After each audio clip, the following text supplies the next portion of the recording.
Boa tarde, pessoal. Vamos preparando aqui para começar nossa live com a professora Viviane. Vou aguardar ela entrar aí. Boas tardes para todo mundo. Já vamos começar. Só aguardar aí a professora Viviane entrar online. Vamos lá, vamos lá.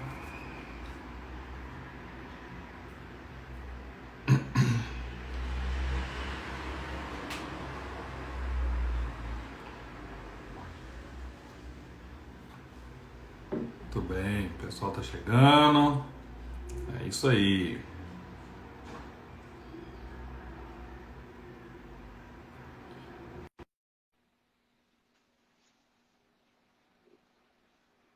Te mandei o convite aí. Aí, Vives, tudo E bem? aí? E aí, ilustre amigo? Que honra estar com você aqui, tudo bem? Legal, tudo jóia, graças a Deus. Estamos aqui. Talvez vocês vão ouvir uns barulhinhos aí dos carros hoje, né? Porque hoje eu vou ter que ficar aqui um pouquinho mais perto da rua, mas você tá me ouvindo direitinho, tá? Estou te ouvindo perfeitamente. Você me ouve bem também? Ouço, direitinho. Eu já antecipo também as minhas justificativas, que eu estou numa área central, com Uhum. fluxo de veículos, ambiente doméstico, então não tem como a gente prevenir, né? Da possibilidade de alguma intercorrência aí. O importante é fazer acontecer, né? Sim, com Bom, certeza. pessoal que está aí com a gente, que não me conhece, meu nome é Daniel Arthur, né? Trabalho com direito constitucional lá nas faculdades Pitágoras. E essa é minha colega Viviane, queridíssima, que eu não consigo chamar de Viviane, vocês vão me ouvir chamando ela de Vives o tempo todo, porque não adianta. E queria que ela se apresentasse para vocês. Vamos lá, Vives. Quem é você? Ser chamada de Vives por você é uma alegria, você sabe, né? Inclusive, eu prefiro esse tratamento carinhoso do que qualquer outro adjetivo de quem eu possa ser. Então, esse nosso bate-papo aqui é dos amigos que somos, né? É verdade. De longa data, do ambiente acadêmico, especialmente.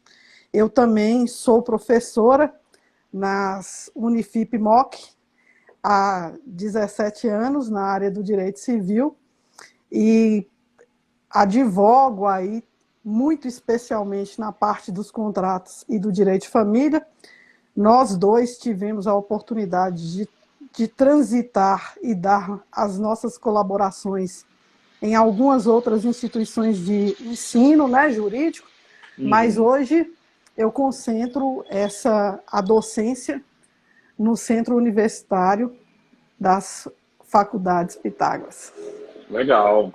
Bom, pessoal, nós estamos aqui hoje para discutir uma questão, né, que ela está se apresentando aí muito, muito fortemente no nosso dia a dia, né?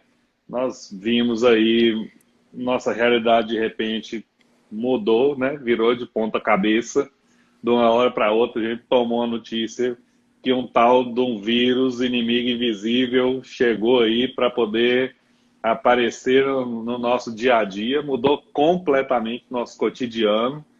Até agora a gente discutiu muito a questão do Estado, de como o Estado deve se relacionar e proteger o cidadão, né, das questões ligadas à política, mas não podemos esquecer que a nossa vida do dia a dia, a nossa vida privada, né, a nossa vida cotidiana, ela também se alterou radicalmente e não tem como a gente não conseguir enxergar os impactos disso dentro do ordenamento jurídico próprio para a vida privada, que é o direito civil, né? Se a minha vida do dia a dia muda, se a minha vida do cotidiano muda, necessariamente, né, também há um impacto inegável dessas mudanças, dessa realidade, dentro das regras, né, que vão cuidar das relações interpessoais, não é verdade?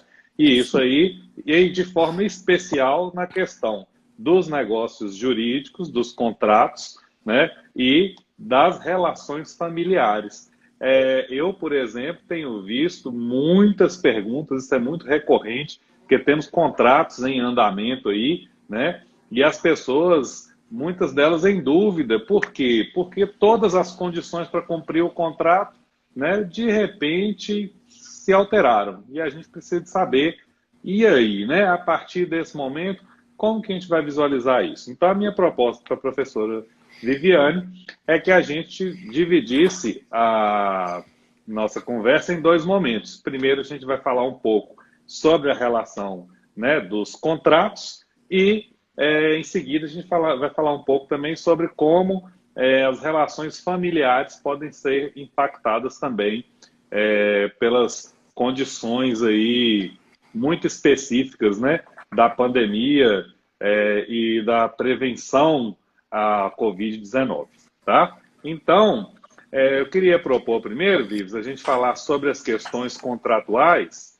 porque a gente precisa de partir do princípio de que as relações contratuais, elas elas funcionam dentro do espectro de liberdade, né, que a Constituição ela garante aos cidadãos todo um espaço de liberdade, né, no campo da propriedade, no campo dos negócios jurídicos, no próprio estilo de vida, né? Nossa Constituição ela é bem firme nesse sentido, né? Ela diz que cada um que tem o seu projeto de vida, se planeje, faça seus negócios conforme acharem melhor, respeitados alguns limites, né? Evidentemente, mas eu gostaria de começar já pontuando essa questão que, diferente do que muita gente pensa, né? Porque quando eu estava conversando com o professor Moebos aqui há umas semanas atrás, a gente estava dizendo, olha, é preciso que as pessoas compreendam que o Estado é construído a partir da liberdade, né? Ao passo que muita gente entende, talvez até por uma questão cultural, é compreensível que entendam assim, mas é preciso que ajustem também no entendimento correto, né? Que o Estado se constrói a partir da liberdade e não a partir da autoridade. Pensei isso também com o professor Pablo, estou me lembrando aqui. E dentro dessa esfera, a Constituição nos diz, olha, você pode tudo aquilo que a lei não proíba, diferente para o agente público, que é obrigado a fazer apenas o que a lei permite, né? O nosso grau de liberdade é muito grande. Eu tenho um conjunto que, dentro desse conjunto de possibilidades, eu posso fazer o que eu bem quiser e bem entender, diferente do agente público que só pode fazer aquilo que a lei permite, né? É importante a gente pontuar isso. Só que acontece que dentro dessa esfera aí, de eu fazer tudo aquilo que a lei me permite, de eu ser livre para fazer tudo da minha vida privada, o que eu bem quiser e bem entender, a gente precisa de compreender, né, que, por exemplo, talvez em dezembro de 2019, ao fazer as minhas escolhas, eu tivesse em vista, como muita gente aí no mês de dezembro eu vi propagando essa mensagem várias vezes no Instagram, no Facebook, o ano iria ser um ano muito bom, que 2020, aí vi as promessas, né, do mês de dezembro para janeiro, vou fazer isso, vou fazer aquilo. Eu tenho certeza absoluta que ninguém planejava que fosse bater de cara com a pandemia, que de repente ia mudar completamente todos os nossos planos, né? Veio até aquela máxima também que eu vi uma vez, que Deus não tem muito compromisso com os nossos planos, não é verdade? É verdade. Só que a questão é que quando eu faço uma escolha, né, vamos colocar aí toda uma gama de possibilidades de contratos, eu faço determinadas escolhas imaginando como embora eu saiba que haja ali uma margem de imprevisibilidade, mas a gente também conta com uma certa normalidade da vida, né? E aí a gente se planeja em cima disso. E de repente tudo mudou, né? E a primeira pergunta que a gente tem aqui é nesse sentido: o que é que eu faço, né? Existe no direito civil, por exemplo, uma teoria da imprevisão, né? Uma tal de uma onerosidade excessiva, né?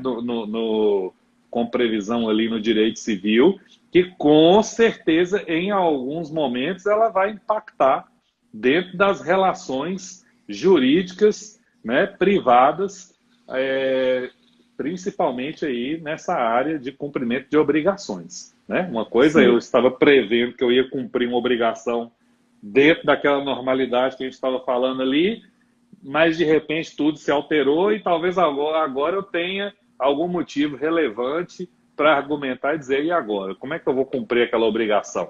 Tudo mudou, Sim. por exemplo, não posso trabalhar. Como eu vou pagar uma prestação que eu prometi ali? Então, eu gostaria que você fizesse primeiro as considerações iniciais nesse sentido. Sim. Dentre estas considerações iniciais, essa gama de considerações que você fez primeiro demonstra para a gente que existem muitas perguntas, poucas respostas, talvez por isso esse momento de muitas discussões em lives, em vídeos de YouTube, porque nem a positivação do direito estava preparada para poder dar resposta a isso, nem o próprio judiciário. Nós não temos algo análogo, nunca foi experimentado, inclusive nas minhas reflexões, eu penso que, e vou falar numa visão macro, eu penso que a situação do coronavírus, né, do Covid-19, ele tem um efeito maior do que uma situação de guerra. Porque numa situação de guerra existe ali a calamidade isolada, a calamidade que ainda que atinja muitos países, ela é concentrada. Só que hoje nós estamos numa propagação mundial.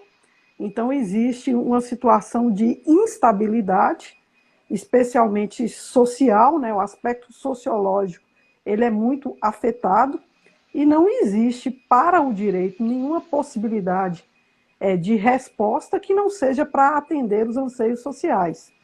Eu sei que a nossa tônica gira na discussão dos contratos e das famílias, mas perceba para você ver os impactos, por exemplo, do isolamento social nas relações dos direitos de vizinhança, né? Que é algo assim que não está sendo cogitado, mas o uso nocivo da propriedade, né, atentatório à saúde, ao sossego, porque nós não estamos habituados ao uso do lar de uma maneira tão maciça para que ali seja educandário, para que ali seja lazer, para que ali seja repouso. Então, os primeiros conflitos já começam a existir. E estes não são de natureza contratual. Então, assim, se fôssemos discutir, o leque é muito aberto. Então, eu vou ao foco do que você me solicitou, que são os contratos, né? E eu penso que a própria lei brasileira, porque também não vamos conseguir divagar para a questão mundial, a própria lei brasileira encaminhava-se, antes da pandemia, para um empoderamento da autonomia privada, né? A lei da liberdade econômica de 19, que alterou inclusive a liberdade de contratar, ela dava justamente esta tônica da mínima interferência do Estado nas relações entre os particulares, né? A essência do neoliberalismo estava ali sendo tonificada para poder dar esse tom aí, até com algumas críticas que eu sei que você faz e que eu também tenho as minhas, né? Mas não é o objeto da nossa fala. Entretanto, com as muitas perguntas, os muitos anseios, insatisfações havidos pelas circunstâncias, de uma maneira também surpreendente, o judiciário ele foi extremamente pronto. Ele foi extremamente pronto para intervir nestas relações entre particulares, apesar de ser a tendência para que esse Estado intervisse o mínimo possível. Mas essa intervenção, eu entendo, né, particularmente, pautada no que está extremamente protegido, que é esse interesse da coletividade, o equilíbrio dos contratos. Eu entendo que está amparado o aspecto que o Estado protege no texto constitucional, e aí quem dá aula para mim a respeito disso, porque eu não vislumbro na sociedade atual um tempo em que se exigiu tanto da solidariedade. Eu, particularmente, quando vejo que um Estado venha e intervenha suspendendo determinados pagamentos, porque a intervenção do Estado ela não necessariamente é na base econômica, mas pode ser na base temporal de um contrato, porque não necessariamente a base econômica ela é atingida, mas esta circunstância ela não perpetua-se, ela entende-se como possível ser temporária, como, por exemplo, as questões prescricionais que foram estendidas para 30 de outubro e tudo. Então, eu entendo que o Estado ele vem atuando sobre o resguardo, sobre o fundamento da solidariedade constitucional, porque eu quero a discussão com você, né, no aspecto constitucional, e a razoabilidade, porque esta atuação ela tem sido no intuito de tornar possível a ambas as partes um cumprimento, ainda que precário, quando este for possível, um cumprimento numa remodelagem para que possa se atender minimamente esses interesses.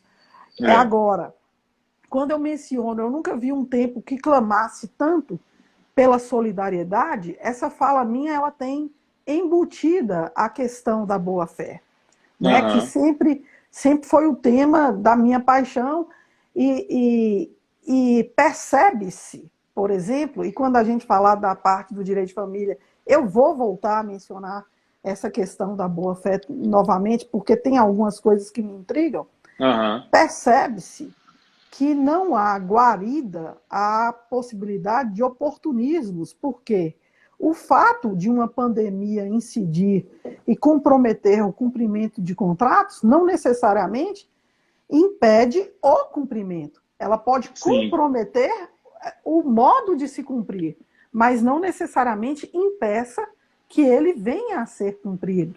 Então, se é causa de inadimplemento absoluto, se não tem como aquele contrato ser cumprido, já está lá na lei a causa que exime o devedor, né, lá na parte da teoria geral das obrigações, né, já que nós devemos ter muitos alunos nos ouvindo, está lá no artigo 393, que seria uma coisa para a gente discutir, mas que também não daria tempo aqui, se a pandemia é caso fortuito ou é força maior, porque não existe aí na doutrina uma unanimidade, né?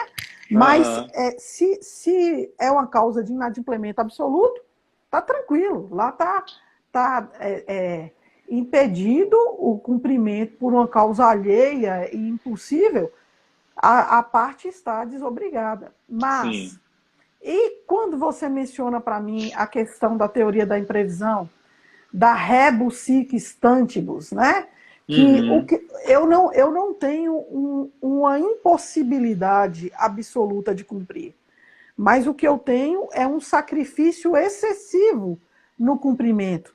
Então, mais uma vez, eu vou buscar socorro na Constituição, na dignidade da pessoa humana. Porque se o contrato ele prima por um equilíbrio entre as partes e é uma espécie de justiça comutativa entre os sujeitos ali, se para alguém esse ambiente não é mais um ambiente do ganha-ganha, da vantagem recíproca, este é o fundamento para uma possível revisibilidade.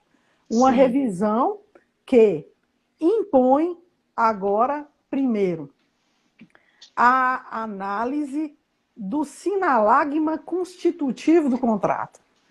Porque se é um contrato entre particulares regido única e exclusivamente pelo Código Civil, há um artigo autorizando a revisão pela onerosidade excessiva, que é o artigo 478 seguintes, mas essa revisibilidade ela tem que ter por fundamento os contratos de trato sucessivo, né, continuado ali, ou de execução diferida, justamente porque no momento em que eu contratei com você, não havia meios de que nenhum de nós dois pudéssemos prever este acontecimento futuro e o impacto deste acontecimento a gerar um ônus extravagante, absurdo para uma das partes e uma vantagem para a outra.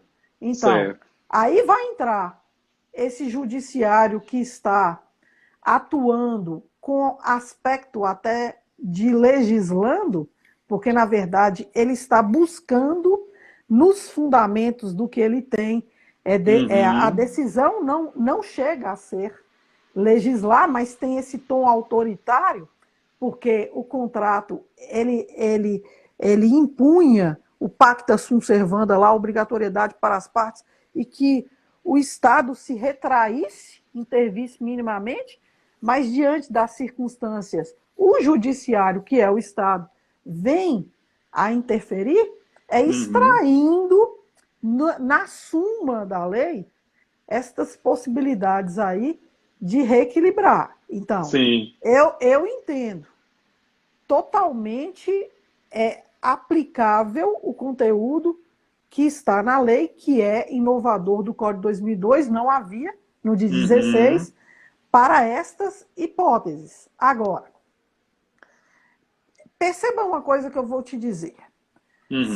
Se eu preciso que o fato pandemia altere o conteúdo da prestação obrigacional, não é todo contrato que isso vai acarretar. Mas as minhas condições subjetivas, muitas vezes, é que se tornaram inviáveis ao cumprimento daquele contrato. Entretanto, não é necessariamente o fato da pandemia, mas o efeito que ela causou no meu orçamento particular, que não necessariamente causou no de outra pessoa. Então, por isso eu falei, em primeiro plano, eu preciso analisar o sinalagma constitutivo do contrato.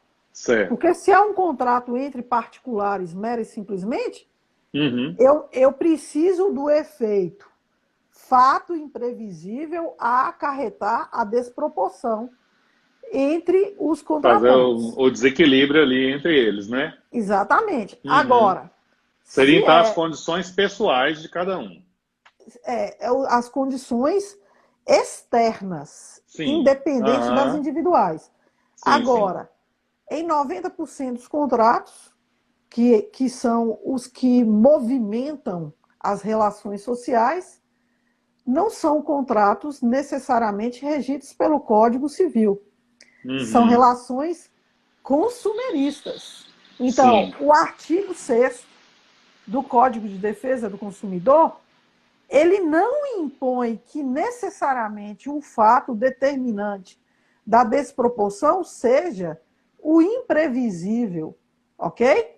Mas ele só impõe a incidência de um ônus excessivo para uma das partes. E sob esse fundamento do ônus excessivo para uma das partes e a interpretação do Código de Defesa do Consumidor ser favorável ao polo hipossuficiente, que é o consumidor, é que eu percebo a possibilidade de se rever uma gama imensa de contratos vigentes.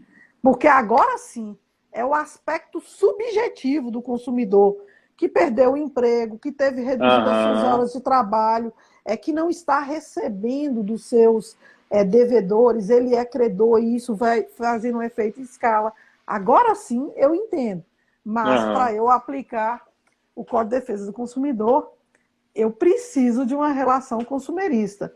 90% das relações contratuais hoje são de natureza consumerista. Sim, Mas e com contrato de adesão, né? de O contratos, consumidor nem negociou nada, né? Só aceitou as condições. sim, mas com ônus probandi invertido, com a possibilidade de cláusulas abusivas serem entendidas como nulas. Então, eu particularmente penso que a grande deixa para a revisibilidade está focada nas questões consumeristas. Sim. E na análise, se trata de uma causa de inadimplemento absoluto ou de uma readequação. Porque a partir da interpretação principiológica do direito, e por isso essa minha postura aqui, ainda que sutil, porque eu estou constrangida mesmo, né? Porque quem entende do aspecto constitucional é você, não sou eu. Então, assim, essa interpretação principiológica do direito, especialmente à luz do direito constitucional, ela traz todos os elementos necessários para o judiciário decidir. Agora, por ser princípio de direito, não fica, muitas vezes, para o leigo, tão claro que foi o fundamento X da lei. Porque a natureza do princípio, ele é lacunoso, ele é vago para poder abarcar as situações. Então, eu penso que pós-pandemia, né, primeiro a gente espera que haja sobrevivência em massa, mediante a crescente propagação do vírus, né? Mas eu penso que pós-pandemia, uma vida nova para o direito civil seja justamente focado neste leque de previsibilidade de situações inusitadas, porque não havia. Agora, se você perceber, os projetos de lei, o que foi convertido, inclusive, em 10 de junho, que é o 1179, já vem justamente para segurar essa situação. Agora só que já foi convertido em lei. Daqui a pouco, eu penso que nós sairemos da pandemia mais organizados em termos de legislação e penso, né, particularmente, que você lembra Norberto Bobbio, lá atrás, 2000, a dizer que o meu estudo, o seu estudo também, era só o que era o direito, agora é a função do direito. Esse direito funcional, esse direito que vem a socorrer a situação instante, está de uma maneira muito marcante demonstrado nesse momento. Esse é um direito muito novo, né? Porque o que a gente pode ver, assim, a realidade agora ela é muito dinâmica, né?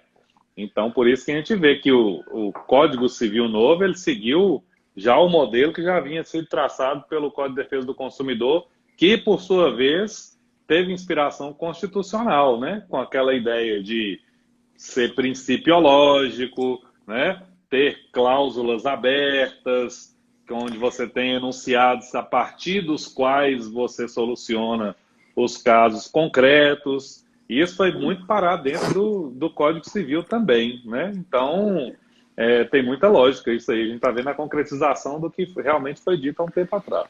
E uma coisa que eu falo com você, quando eu mencionei para você a lei da liberdade econômica, eu, né, assim, posso até ser, inclusive, pichada, ok? Eu entendo que ela veio engessar o que principiologicamente estava aberto. A lei da liberdade econômica, ela veio um pouco na contramão do que a Constituição previa. Sim. E agora, pandemia vem simplesmente frená-la.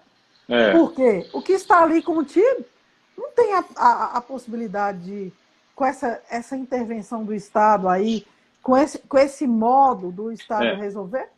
Mas a gente tem que lembrar que, na origem, ela é uma medida provisória, né, Vives? Sim. Ela começou com uma medida provisória da liberdade econômica e ela em si, só por ela ser uma medida provisória, ela já é meio que uma aberração para esse tema, né? Porque, Sim, afinal de contas, a gente precisa entender, medida provisória é para situações urgentes e é, relevantes. Não é sim. urgentes ou relevantes, não. Né? Que E, às ne- vezes as e pessoas... nem, e nem interessantes, né, E nem politicamente. interessantes. É verdade. Então acontece muito o quê? Com muita frequência, né? Eu me lembro, inclusive, no governo de Fernando Henrique aconteceu uma coisa parecida também, quando ele aprovou a CPMF, e numa canetada ele mudou a lei do cheque, limitou o número de endosso no cheque. Sim, Ora, o que, sim, que tem de relevante e urgente em limitar o número de endossos no cheque? Né? é, Nada. A mesma coisa para você falar, olha, fazer uma medida provisória aqui que ela vai mudar o direito civil. Amigo, o que, que tem de relevante e urgente para você mudar dentro do direito civil? Considerando que nós temos um Código Civil que ele veio sendo discutido desde 73 até 2002 para ter essa regra, sistema de cláusulas abertas, baseado em cima dos princípios, né, da solidariedade, da eticidade, da função social, né, sabendo que a vida privada é dinâmica, que essas coisas, como, por exemplo, lógico que ninguém previa a possibilidade da pandemia, todo mundo está prevendo situações numa escala muito menor, mas mesmo assim, né, o sistema de cláusulas abertas, que para quem não sabe o que é um sistema de cláusulas abertas, são enunciados principiológicos, né, que vem na lei. Por exemplo, os contratantes têm que guardar a boa-fé objetiva, e a jurisprudência vai dizer quais são as hipóteses ou não de boa-fé objetiva. O contrato tem que ter uma função social, aí caberá ao judiciário também, né, definir hipóteses de função social do contrato e assim por diante, né? E aí a questão aí que eu vejo muito relevante é, olha, eu vou fazer uma medida provisória aqui que vai, de repente, engessar isso tudo. Eu vou amarrar a mão dos juízes e, a partir de agora, diante das situações que vão se apresentar num campo extremamente nebuloso, né? Onde você não sabe nem onde você está pisando direito ainda, porque você não sabe quanto tempo vai durar os efeitos da pandemia, quanto tempo vamos levar com condições econômicas, né, que impactam a realidade dos negócios jurídicos, e em vez de dar liberdade ao judiciário para ele dar essas respostas, não, eu vou prendê-lo. Né? Isso é um problema, realmente é uma coisa que, né, precisa urgentemente de ser revista. A pergunta número 1 que eu tenho visto, Vives, é, por exemplo, em relação à locação. Né? Porque tem muita gente aí que teve os seus ganhos afetados, não é no campo do direito do consumidor, nesse caso, acaba que é no campo do direito civil mesmo, né? E temos um problema, porque aí o locatário ele não recebe, principalmente se for, por exemplo, profissional liberal, né? Ele não recebe como deveria receber. Aí, por sua vez, às vezes o locador depende do dinheiro daquela renda também para se manter, né? E aí, como é que fica essa relação? O que você tem visto, por exemplo, nesse sentido de eventual, não vou nem dizer desequilíbrio de uma das partes, acho que todas as partes, né, sofrem um impacto muito pesado por conta dessa nova realidade aí. sim. Inclusive, quando você mencionou os valores da eticidade, da transparência, da sinceridade, né, a lealdade entre os sujeitos, é justamente isso que tem sido aplicado extrajudicialmente, e se as partes não alcançarem extrajudicialmente uma renegociação que acarrete ali uma alteração, um aditivo e tudo, o judiciário vem interferindo nesse sentido. Nós já temos julgados, né, nesse sentido de redução de valores de aluguel em 30%, em até 50%, dependendo da situação. Tem uma jurisprudência de um restaurante italiano que logo no início da pandemia ele conseguiu uma redução no valor dos aluguéis de 50%, algo que é extremamente relevante, porque as atividades estavam totalmente impedidas de serem praticadas por ordem do Estado. Então, se eu, Certo. não, se eu tenho o limite ali da supremacia da ordem pública e minha atividade não tem como continuar, essa autonomia da vontade das partes ali privada, ela tem que ser repensada nesse sentido de atender ao interesse real, momentâneo, atual de quem está dentro do contrato. Então, que é a sua pergunta, a redução nesse período, extrajudicialmente, inclusive eu posso mencionar para você assim, situações até de imobiliárias da nossa cidade que, por solicitação do locatário, provocam o locador, né, com que são, e essa redução vem sendo alcançada períodos de 90 dias, 3 meses, e como eu mencionei para você, que às vezes é a base temporal do contrato que está comprometida, não uma regra que vai disciplinar as partes.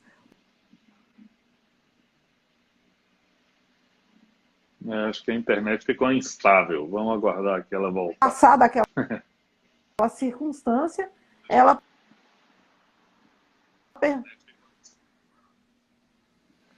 A minha? Eu estou te ouvindo, só não estou te vendo direito. Eu acho que ficou um pouquinho instável, mas te ouvindo eu estou. Aí, melhorou.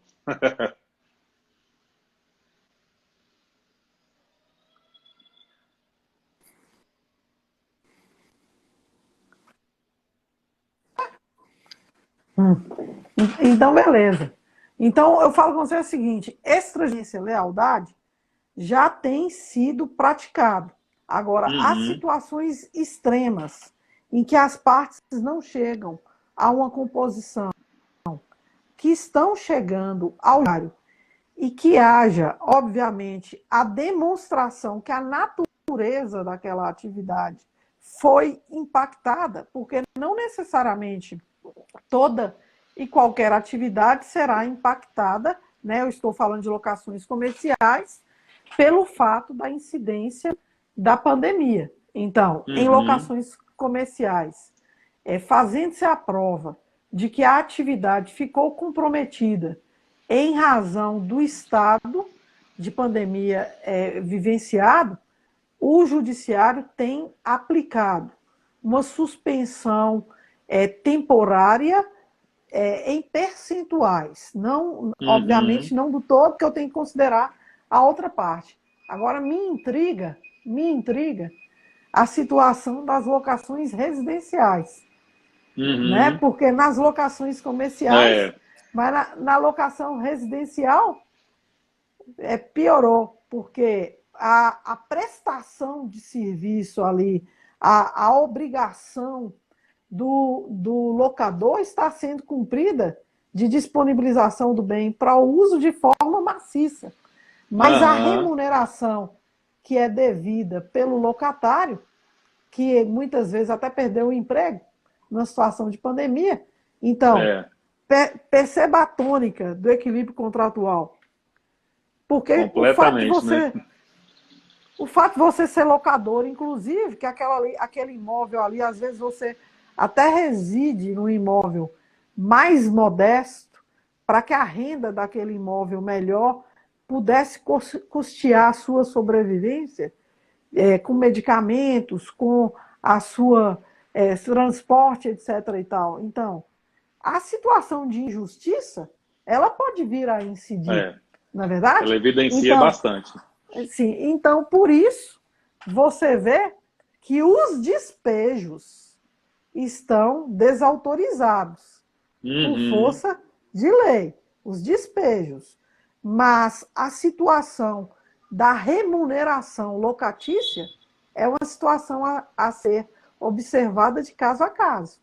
Sim. Porque não necessariamente eu posso impor a você que seja um particular, que necessite daquilo, que você use do seu patrimônio para gerar renda a um necessitado, né? Vamos pegar a pessoa necessitada, que essa função da moradia é do Estado. Então, a questão não é complexa. Complexo, né? Por E isso que eu lembrando falo. também que não tem nada automático, né? Porque tem muita gente aí achando assim, agora é como se de repente tivesse mudado a lei e agora, por exemplo, a partir de agora todo mundo só paga 30% ou tem um desconto automático de 30% no aluguel. E não é assim, né? É importante isso aí ficar claro. Absolutamente que não. Primeiro, o fundamento histórico da existência dos contratos é a obrigatoriedade. Nunca deixou de ser, não é verdade? Então, é verdade. Eu não posso esquecer da obrigatoriedade do contrato. Agora, Sim. em uma situação extrema, como a que nós estamos vivendo, a flexibilização das cláusulas, a flexibilização do rigor nas exigências, ela é ética, ela é de boa fé e ela é primordialmente de função social. Porque não há como eu falar de boa fé que não está atrelada à função social. Mas o que não quer dizer que acontecerá em todo contorno, né, amigo? Na imagem, sim, mas a sua voz eu estou ouvindo. Eu não estou te ouvindo. Agora você está me ouvindo? Melhorou? Agora eu estou te ouvindo. Eu posso sair um pouquinho do contrato de locação para te dizer de uma outra situação? Pode. Contrato de seguro de vida. Os contratos foram extremamente impactados pela questão da Covid. Sim. Né? Vou, inclusive, ter isso aí, né? Nós temos uma lei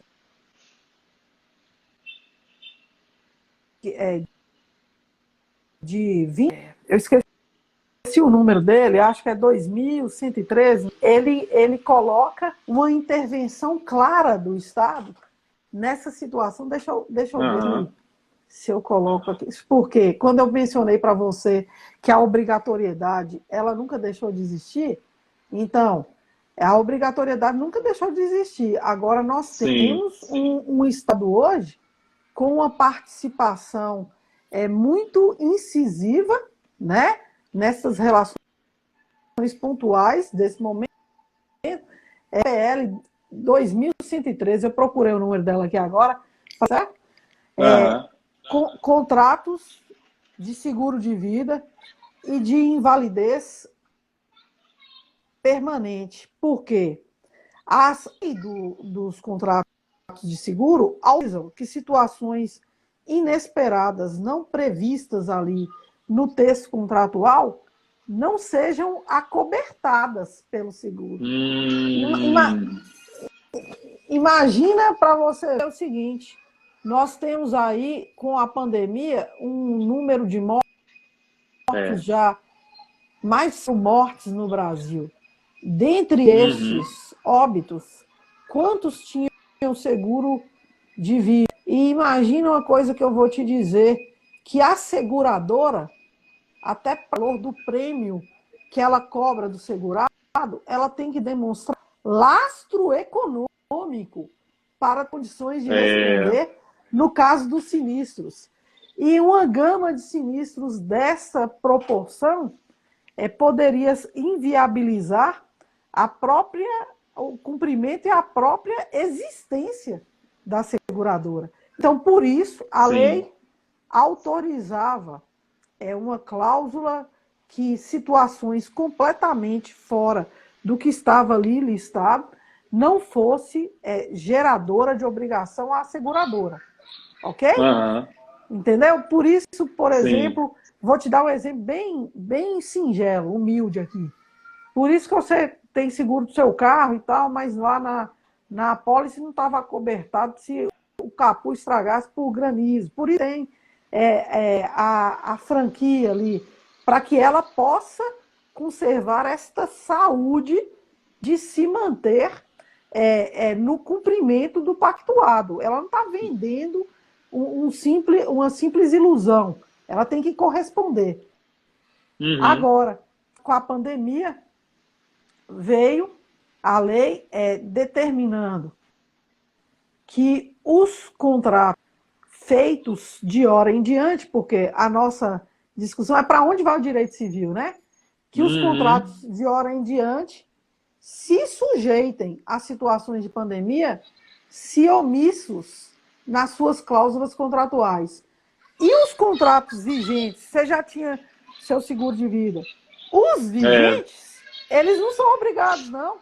Mas as seguradoras, movidas pelo critério da eticidade, porque a grande tônica, na minha visão, é a solidariedade, elas estão dispostas ao cumprimento do pagamento. Porque, inclusive, é um marketing social. Você concorda comigo? Com certeza. Né? Um marketing social tal qual indústrias de outros ramos de atividade, como cosméticos, passam a produzir álcool gel, etc. e tal. Porque a primeira coisa que você faria, inclusive, se a sua seguradora estabelecesse não pago, né, numa conduta radical e contrária também não te pago. Pronto.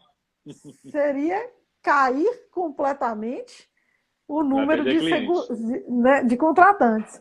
Mas que também é uma questão muito interessante, porque a locatícia ela está extremamente em voga, né? Mas a do seguro, que eu mencionei seguro de invalidez permanente e mencionei seguro de vida, e poderia mencionar seguros de plano de saúde, que por determinação do Estado estão todos os planos de saúde obrigados a ter as questões referentes à Covid, independentemente, porque eu não tenho as doenças lá que estão acobertadas, algumas, né?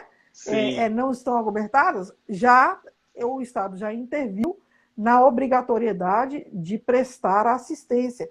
Inclusive, você vê reportagens aí que nos Estados Unidos, por exemplo, pessoas que receberam a conta do hospital lamentando terem permanecido vivas por causa do extrato ali hospitalar absurdo, né? Então, assim, o Estado já interviu, porque a intervenção do Estado ela tem um fundamento de ser a função social. Então, justamente, já determinou que os planos de saúde tenham que prestar assistência em caso de Covid.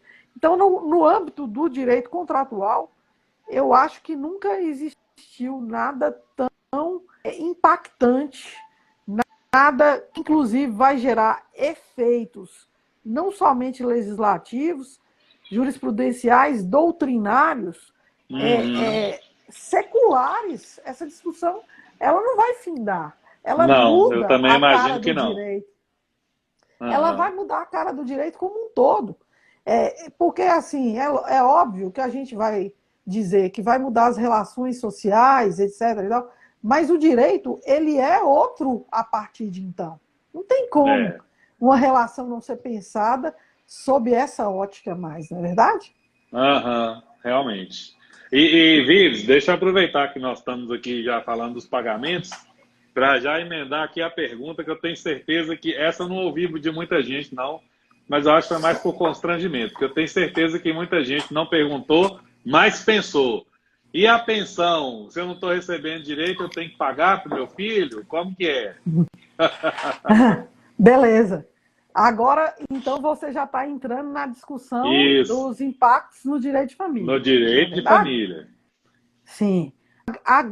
O grande questionamento é sobre a pensão, e quando eu mencionei para você a questão que eu entendo que a solidariedade hoje é o valor relacional mais exigido dos seres humanos, e quando eu falo solidariedade, eu estou colocando boa-fé junto, o simples fato da pandemia causa autorizadora para suspensão do pagamento para redução unilateral, porque quis, igual você falou assim, que tem muita gente que acha que automaticamente, como um clique, os contratos passaram a ter um desconto. Não, ok? Então, cada caso é um caso, cada situação se demonstra o trinômio, possibilidade de quem presta, necessidade de quem recebe e a razoabilidade entre esses dois elementos permanece como fundamento do dever alimentar. A dignidade do alimentando, mais uma vez um princípio constitucional, a dignidade do alimentando está sendo o valor, né, maior, aí o valor primordialmente protegido, porque é o melhor interesse do incapaz, que normalmente é incapaz, né, pelo menos de prover a si próprio, né? Então, porque eu quero mencionar para não confundirem com a incapacidade civil, porque o débito alimentício permanece, por exemplo, para os universitários, existe essa via de mão dupla aí dos filhos maiores em relação aos pais idosos. Então, a pandemia, por si só, não é causa para a alterabilidade dos valores, ok? Agora, se eu sou alimentante, eu tenho um dever alimentar, e eu faço prova que o momento atual, seja ele, inclusive, acentuado pela situação da pandemia ou não, me inviabiliza ou torna extremamente sacrificante o cumprimento deste meu dever, por exemplo, eu tenho uma função de profissional liberal que ela está impedida de ser praticada pelo Estado, ou eu vivia de um comércio que está completamente impedido de gerar renda. Aí sim, eu vou poder pedir a revisão. E o juiz, né, que é o Estado, analisando particularmente todas aquelas questões, ele poderá, inclusive, fazer uma redução temporária. Agora, nunca desemprego foi causa de exoneração de dever alimentar. Até o pai desempregado, ele tem que pagar alimentos. Então, fora de pandemia ou dentro de pandemia, não interessa. Até o desemprego não é alimento para subsistência, não é para as causas indispensáveis à sobrevivência, continua comendo, continua sendo tratado com medicamentos se necessário, continua vestindo. Obviamente, se o sacrifício é imposto bilateralmente, dependendo da situação extrema, eu não tenho como preservar o polo mais frágil, que seria o alimentado, de um determinado sacrifício. Pode ser que sim. Agora, o simples fato de existir pandemia no intuito de reduzir alimentos é oportunismo. É contrário ao que esse novo direito.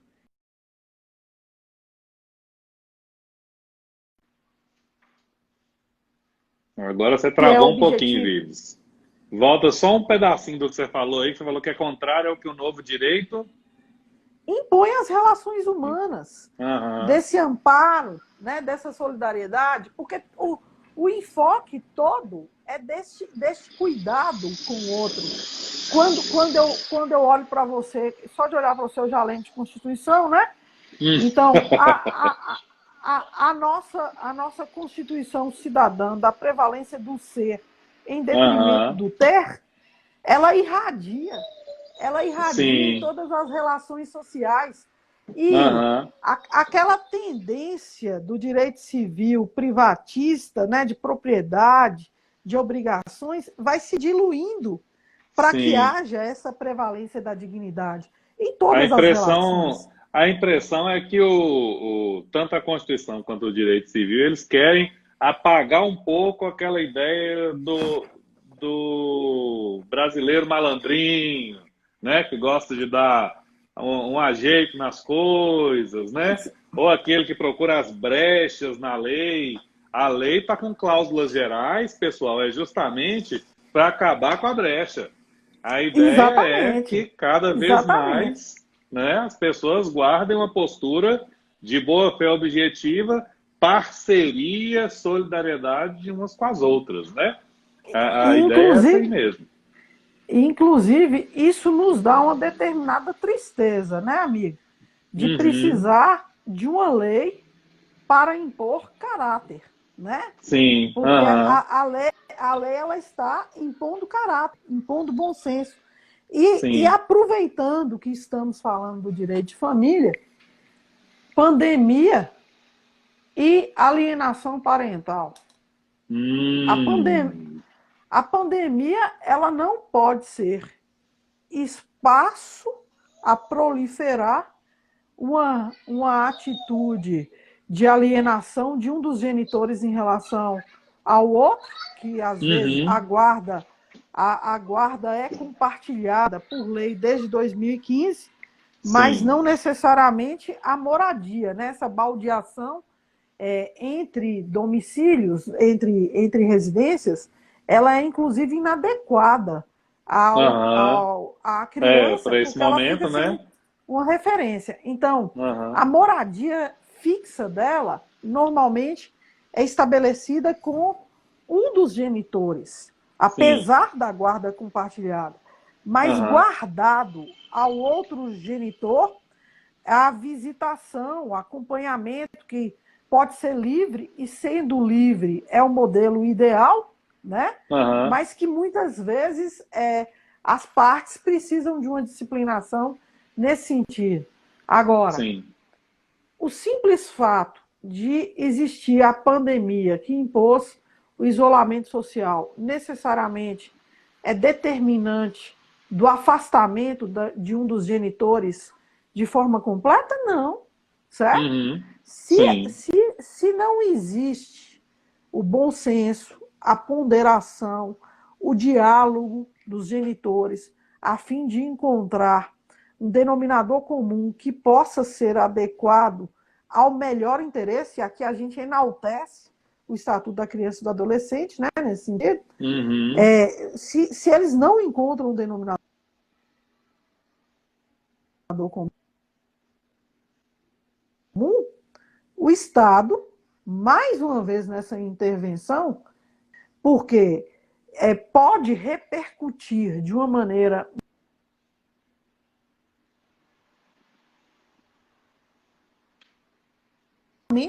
a um dos seus genitores, de construção desse laço de afetividade, de amparo emocional, de amparo espiritual, de aconselhamento.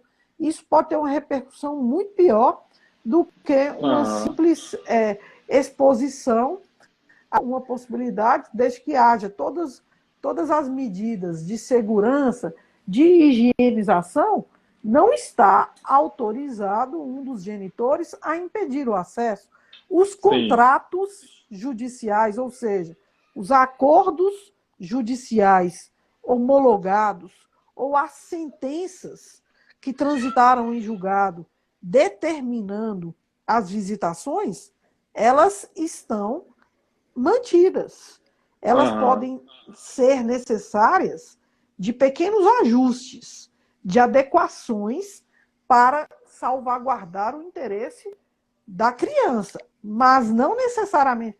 Começou pandemia, um filho ficar sem contato com o pai, porque o direito é do filho, o direito não é dos pais, sem contato durante 3 meses, sem contato durante 120 dias. Deixa eu só dar um aviso aqui, porque aqui está marcando 30 segundos para essa transmissão acabar.